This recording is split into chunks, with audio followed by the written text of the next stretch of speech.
Zag Nation, it is time to prepare for battle.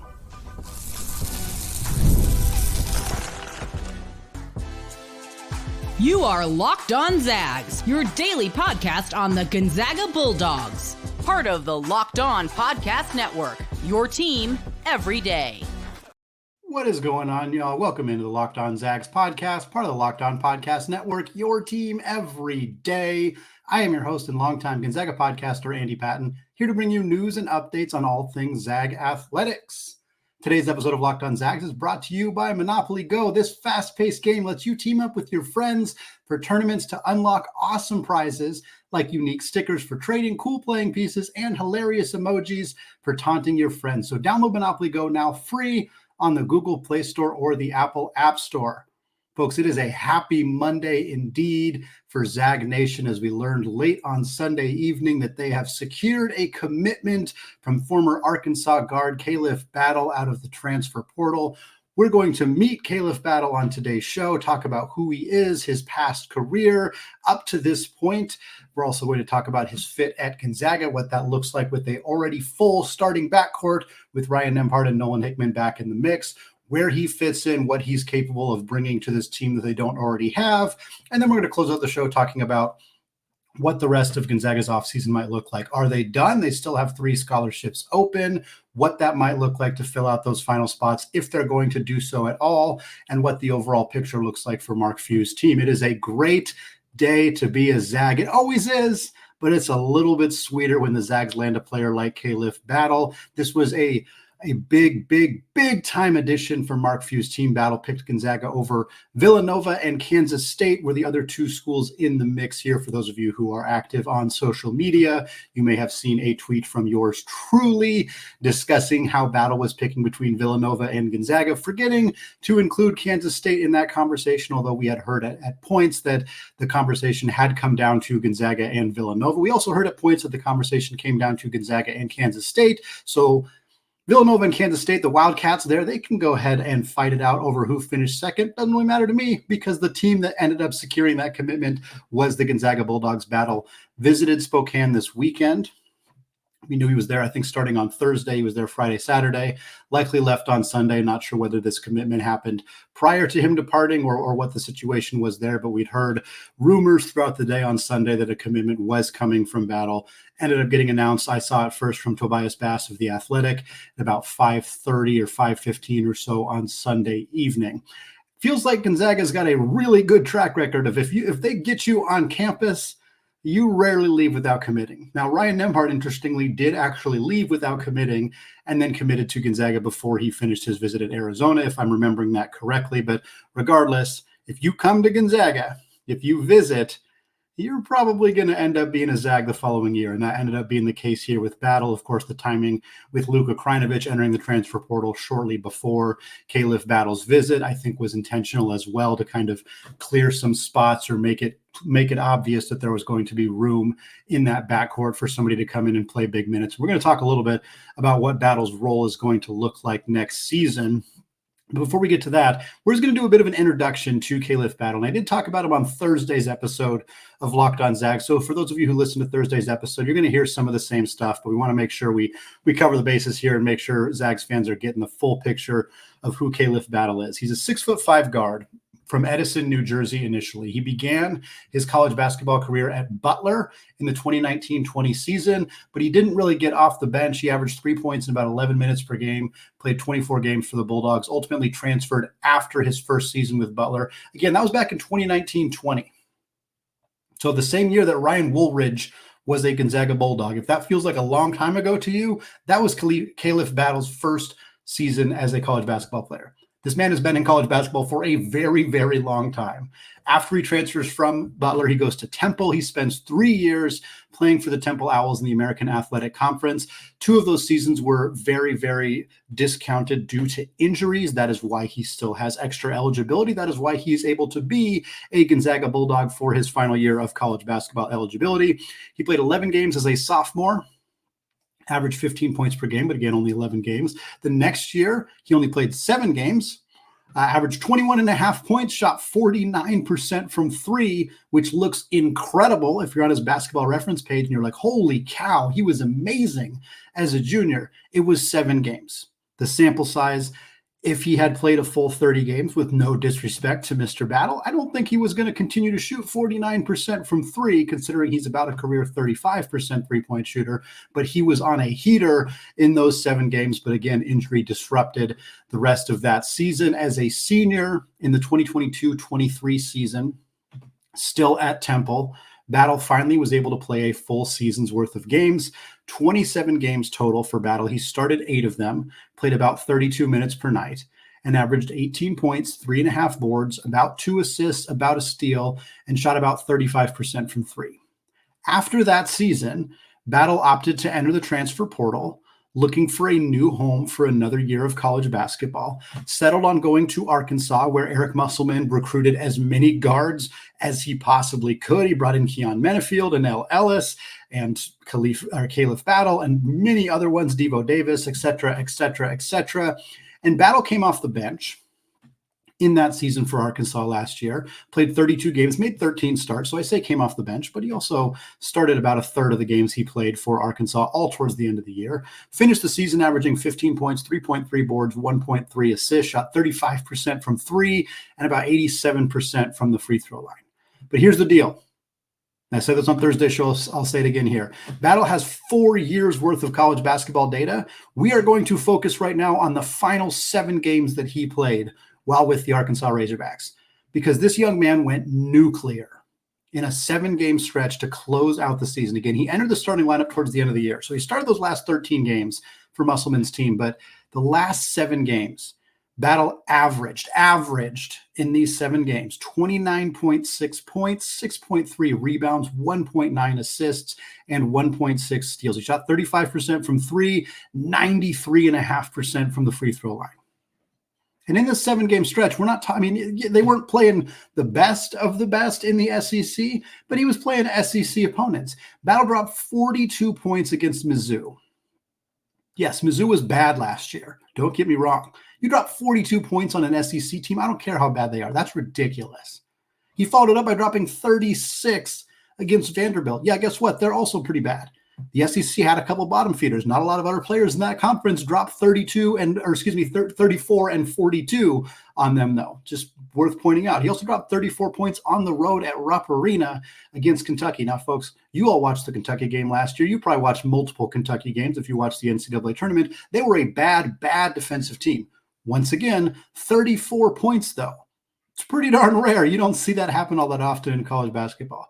So because of injuries, because of those 2 seasons that were really shortened during his time at Temple, Battle now has an additional year of eligibility.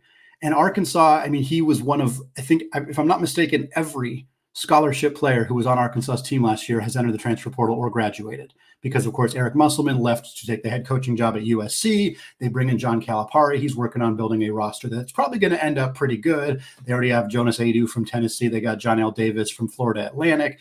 But everybody who was on that Arkansas team is out the door.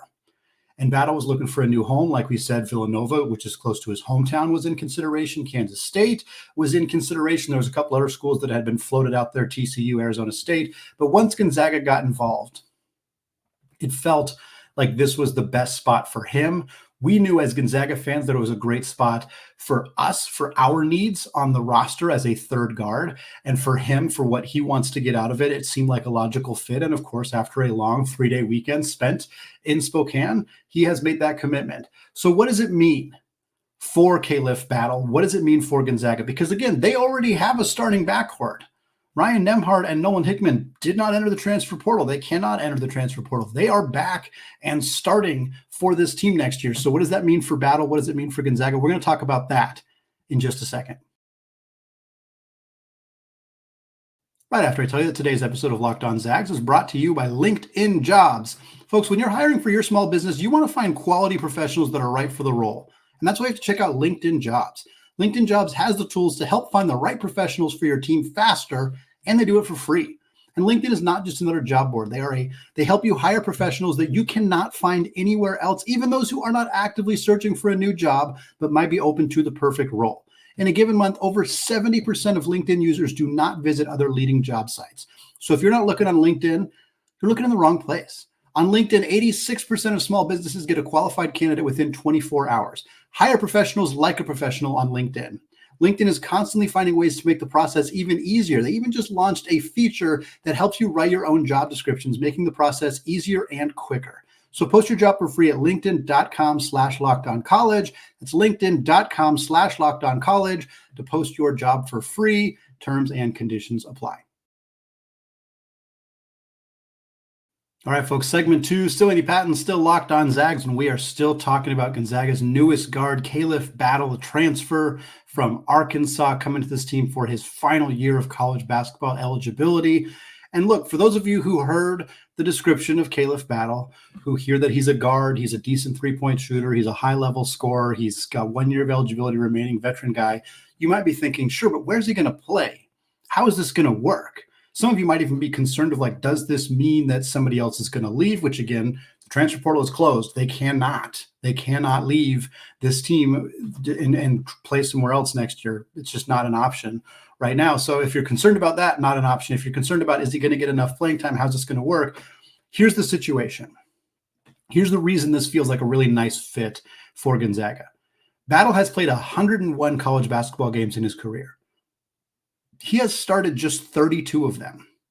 This is a young man who is familiar with coming off the bench, with playing that role. As somebody who, as anybody in college basketball does, is likely has NBA aspirations or, highest level of professional basketball aspirations, sometimes knowing your role and filling that spot is better. Battle could have gone somewhere where he'd start and play 35 minutes a game. He certainly could have transferred to a mid-major program if he wanted to go to like the A10, somewhere else in the WCC, if that was something that was interesting to him. Again, he obviously has experience in the AAC at Temple. He could have gone to that level, played bigger minutes. But coming to Gonzaga, he's more likely to fill the role that he would play at the next level, particularly if it were the NBA, as a guard coming off the bench, a microwave type scorer. And he's going to come into an offense that is more similar to an NBA offense. Mark Few's staff, they run an offense that is more similar to an NBA offense than the majority of teams in college basketball. Not all of them. Arizona runs a similar offense. Xavier runs a similar offense. There's a few others that are more modern. Even Mark Pope now at Kentucky, they run a bit more of a modern NBA offense. But that's part of the reason that prospects and players have been interested in coming to Gonzaga, and why Gonzaga's success rate of churning out NBA talent is there. A lot of people are like, well, why would you go to a school where you don't play, you play against weaker opponents than you would in the Big 12? If you're a Kansas State fan in my mentions, and you have said that 1,000 times, I've heard you and I've seen it. But Gonzaga's churned out more NBA talent than Kansas State, than most of the schools in the Big 12. In fact, every school in the Big 12 except Kansas has less players currently in the NBA than Gonzaga. So Gonzaga's ability to turn you into an NBA player it's there. It's evident. And part of that is because you're playing a role that looks similar to what you'll play in the NBA. For Khalif Battle, a microwave scorer coming off the bench, that's the role he's going to play at Gonzaga. That's, if he were to be an NBA player, that's the role he would play in the NBA as well. Now, Luka Krajinovic was set to play maybe 5 to 7, 8 minutes a game next year for Gonzaga before he entered the transfer portal. Battle's going to play more than that, which means somebody's going to lose playing time. There's no other possible way to look at this and think everybody's going to play the same amount of time. Battle's just going to replace Krajinovic. That's not what's happening. Battle is going to play more minutes. I believe Ryan Nembhard and Nolan Hickman are still going to start. It would be an absolute stunner, barring some kind of injury, if both those players were not in the starting lineup every single game next season. But Battle could play many minutes as a third guard in a 3-guard lineup for Gonzaga.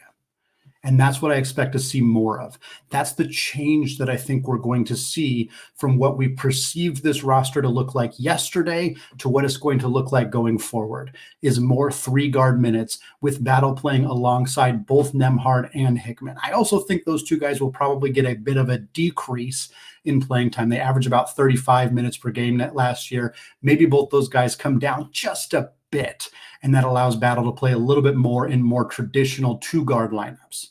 But ultimately, those two guys are still going to play 30-plus minutes a night. So for Battle to get his minutes, which I expect to be, I don't think it'll be less than 20. I think he'll play at least 20 minutes a game. for him to get that amount of playing time with those two guys, there's going to be a lot of three-guard lineups.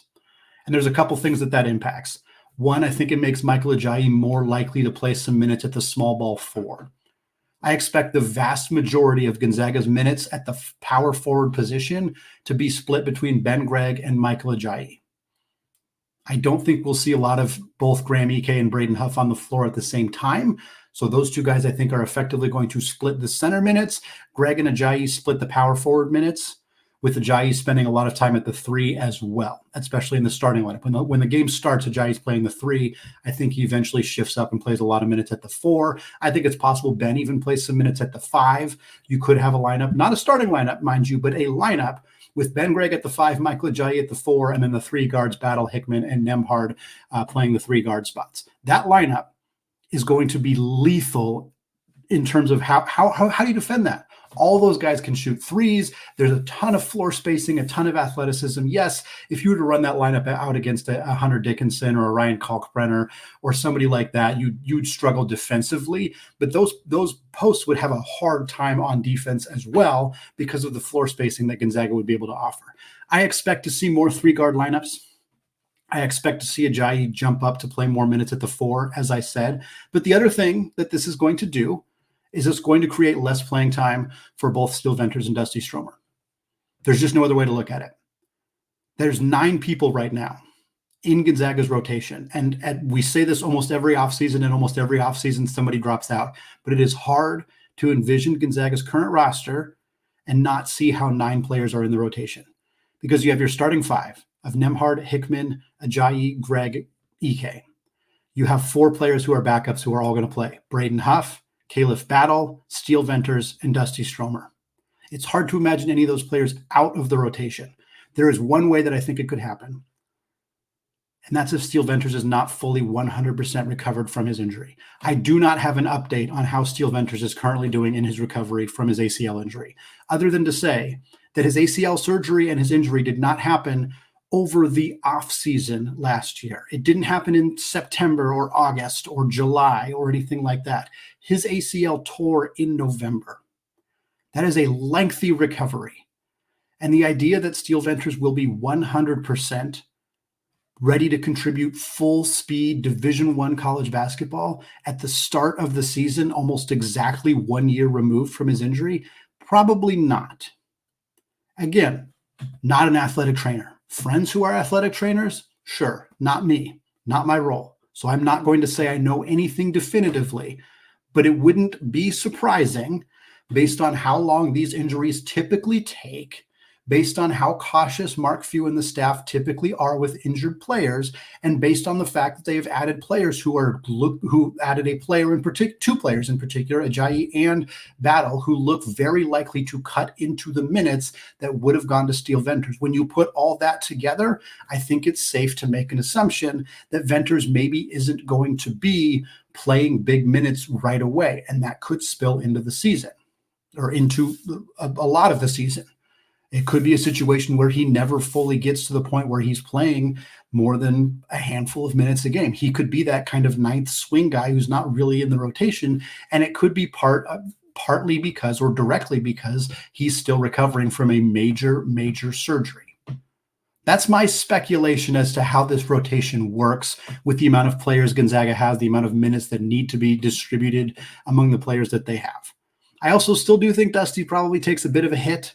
You know, he started last season and was playing big minutes right away. His minutes came down as the year went on because they switched out.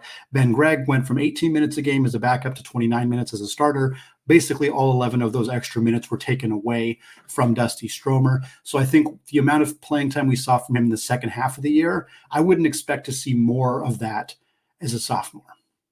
And that's a bit of a bummer for Dusty. I mean, it is. You'd want to see him get an opportunity to play more minutes.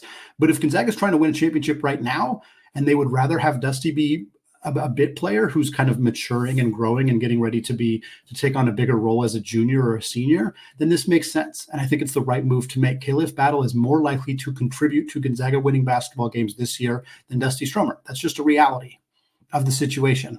And I think, and hopefully that's something that the staff and the players and everybody have talked about. I know when Gonzaga brought Ryan Nembhard in last year, they had a lot of conversations with Nolan Hickman, and he was super happy about it, enthused, stoked to get to play a different role and play with a great teammate and point guard like that. So hopefully those conversations have happened. And we saw that picture that the team posted right at the transfer portal deadline of unity and everybody together and looking happy and players retweeting it and basically recruiting. At the time, we thought directly towards Khalif Battle. I suspect that's probably the case. But if everybody in that picture was as happy and go lucky and ready for the season as they looked, this team's going to be really, really good because that championship ceiling, I mean, it's there. This team absolutely, unquestionably, in my mind, can compete for a national championship. And we're going to talk about that and whether we think the roster is now complete, even with 3 scholarships still to go. All that coming up in just a second. Right after I tell you that today's episode is brought to you by Monopoly Go. Folks, game off. We got to pause here to talk more about Monopoly Go. In Monopoly Go, you can team up with friends for timed tournaments where you can work together to build up each other's boards. The more you win together, the more awesome prizes that you unlock. And there's so much to get. Unique stickers that you can trade with your friends to complete albums for big prizes, cool new playing pieces to travel the boards with, hilarious emojis for taunting friends when you smash their buildings or heist their vaults. Plus, Monopoly Go feels new and exciting every day with constantly changing tournaments and challenges. A ton include their own unique mini games like digging for treasure or a robot pachinko machine. And there's always new timed events that help you win big, like massive multipliers for everything you win or rent frenzies. There's always something fun to discover in Monopoly Go, so get off the bench and go download it now free on the Google Play or the Apple App Store. Game on. All right, folks, closing out the show today talking about Gonzaga's ceiling and talking about whether they are done with their offseason now that they have secured a commitment from Arkansas transfer guard Khalif Battle. So Gonzaga has a championship ceiling.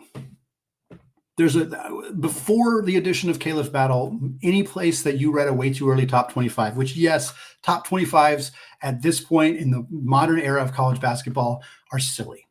It's silly to do one at the end of the season. It's silly to do one before the end of the transfer portal. It's really silly to do one before like July because these rosters are so changing. Myself and my co-host Isaac Shade on Locked On College Basketball did a way too early top 25 a few weeks ago. Arkansas didn't have a roster. Like, how do you do, like 2 weeks later, they added Jonas Adu, John L. Davis. Now they look like a good team. 2 weeks ago, they didn't have a roster. So yes, they're silly. I'll acknowledge that. But if you've read any of them, Gonzaga's in the top 10. Most places they're in the top 5. And all of those came out before Khalif Battle committed. Looking at this team's top 9, it is really hard to look at that and think that there's any less than like Sweet 16, Elite 8, Final 4, like that. They need to be in that conversation next year, or else this is a disappointment. Like the pressure is on. This is it. Because, I mean, look, Brian Nembhard's an All-American caliber point guard. Graham Ike is an All-American caliber center. You have 2 All-American caliber players at the center position and the point guard position.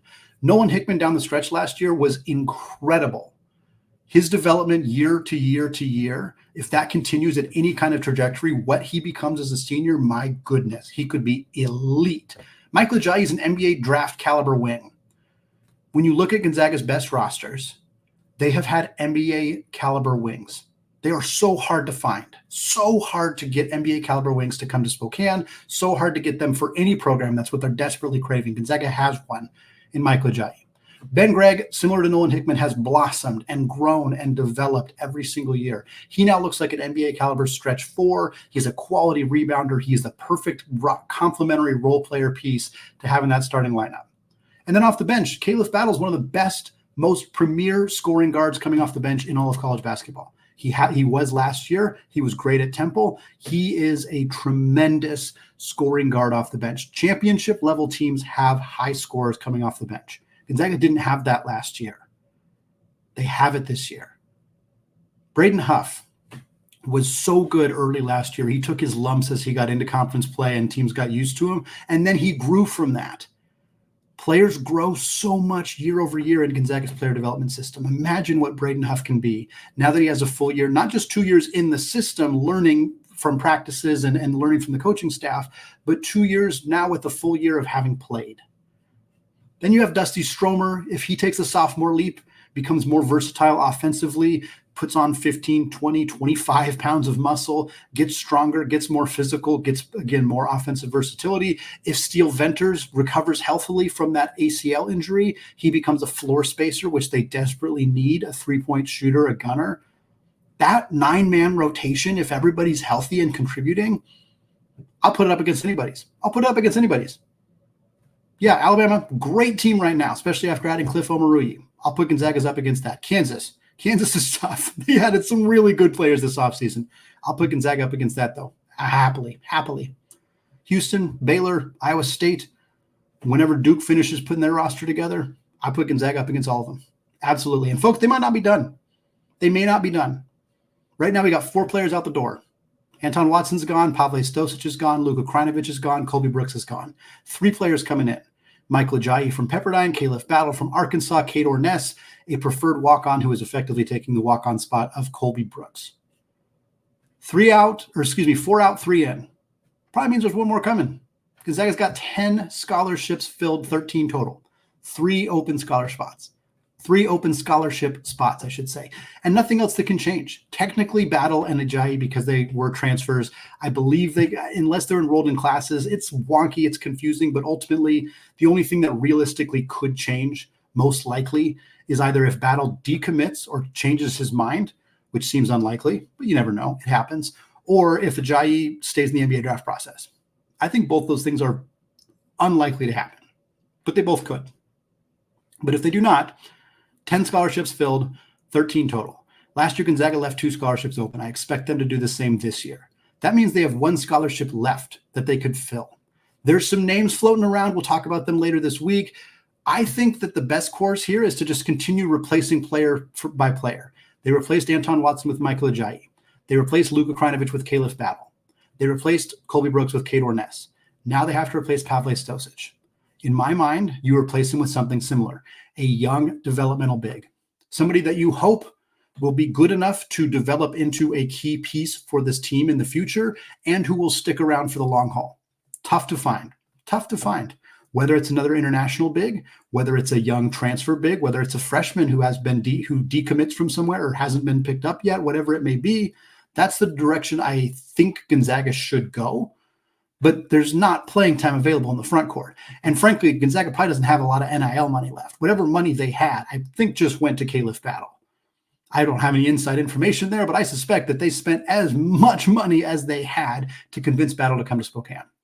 So they don't have a lot of NIL money, and they don't have a lot of promise of playing time.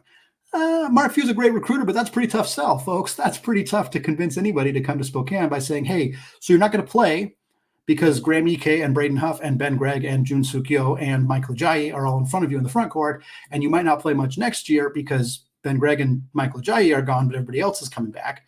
And also, we don't have a lot of money for you. It's a bit of a tough sell.